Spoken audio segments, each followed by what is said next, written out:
Bonjour, bonjour, ça va? Yes, a good morning, good day.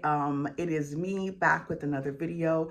I thought it was very important to share how I met my current fiance or my fiance, since that is very vital to the reason why I am here or now planning a different life here in France. So just for some additional context, I'm going to try my best to keep this short. So just sit back and enjoy a good story, a story time. So I came to France the first time in 2017 for a cousin's wedding and a trip here. And when I got a remote job in 2022, because it was an international company, my job would allow us to travel. So I said, you know what? I was like 41 at that time, I believe, or maybe 40. I was like, you know what? I always wanted to experience backpacking. That was just something it would be nice to see what the people, something I should have done in my college years. I can get to do it now. So I planned a whole backpacking trip all for myself for literally 2 months. And that was my first time in 2022. Now, I had gotten sick in 2023, and I remember the doctors were asking my mom, did I travel somewhere? That's probably why I got sick so bad. But during my sickness, which I will share more context of that, because that also is part of the reason I am looking for a softer, just a softer lifestyle. And 2023, I was in a coma for about 4 days, right? So waking up, it was kind of like, oh my gosh, I literally, I wouldn't say died, but just the idea of not being conscious for all those days, it was like, you know what, my life is definitely short and I have to do things a little bit differently. So I was not allowed to travel until 2024. And I remember wanting to go to Bali because it was like an awakening, right? I felt like I need to do something that's just like big. I don't know why, but I wanted to do something big. And I remember talking to my cousin and telling her, hey, you want to go? Because I want to do this group trip that I found. But her dream was always to go to Greece. So since she was there for me during my hospital the whole time, like flew in when I woke up consciously, she was there. I was just like, what's happening? So, I mean, can you imagine the life alter, like your whole life perspective changed? So I said, okay, fine. Where do you want to go? And she's like, okay, I want to go to Greece. I'm like, boom. That night we booked our cruise, a 2-week cruise, to a Greek Isle cruise with Royal Caribbean. So I booked all that, and then I said, you know what?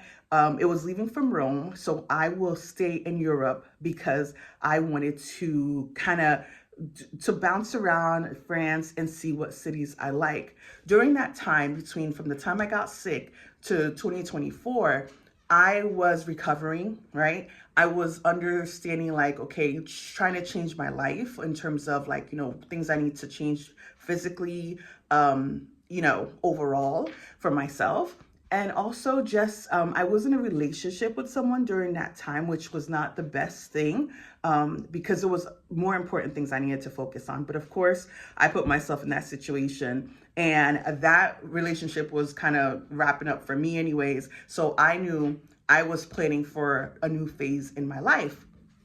Anyway, um, so we go on this cruise, my cousin and I, and we went to Italy. We had a really good time in Italy for like a week, and then we did the cruise for another week. And she went back to United States, and I went to France. I went to Lyon first. Was supposed to do, I think I was supposed to do 3 weeks in Lyon and 3 weeks in Paris, but the Airbnb I was staying in, it was so extremely hot. There was no AC. Okay. But it was a nice town, but I just couldn't see myself staying there much longer. So I booked my flight to Paris. I took the train to Paris a lot sooner than planned. Now, during the time I was in Paris, literally the week before I ended, I received a message. When I got to Paris, the thing is like, I have family that live here, right? But my thing was like, I didn't want to be a burden to family. I wanted to be able to go out and somebody speak French for me, because I was talking to people and they were not they were not receptive to my attempt to speak French. So I was like, you know what? I need to find somebody that can go places with me and speak for me, because this is too much, right? And so I remember getting a message from my partner, well, not my partner, excuse me, my fiance at that time. And we'll call him Bob just because it's easier, just for the story.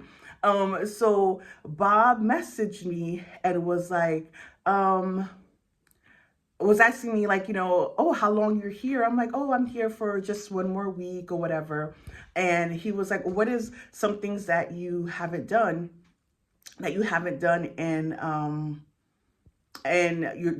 during your stay here in Paris? And I said to him, I was like, well, I haven't gone to the Louvre, which is one of the things I wanted to at least do. And then I would like to go to an Afrobeat nightclub, just to see how it's like, because they say they party really hard here. And then I said, I've been here in France, but I haven't really tried a real authentic French restaurant. Even though I was in Lyon, there was a whole bunch of them, but I just didn't know what was good, so I went to none. That's usually how I do things. So he was like, okay, well, I can take you to a French restaurant this week, but if we're gonna go to the Louvre, we would need to do it on the weekend, and maybe this Saturday we can go to the Afrobeats nightclub. I was like, oh, okay, I guess you're just gonna but in my mind at that time, I was like, oh, okay. I was literally telling him just for the sake of just sharing, right? Not necessarily because I actually wanted him to take me. So I said, okay, no problem, sure. So I was like, when somebody reaches out and like kind of just comes and solves your problem, or just comes with this, okay, we doing this, we got it. I was just like, oh, okay. I'm like, okay, French people or Frenchmen anyway, okay. So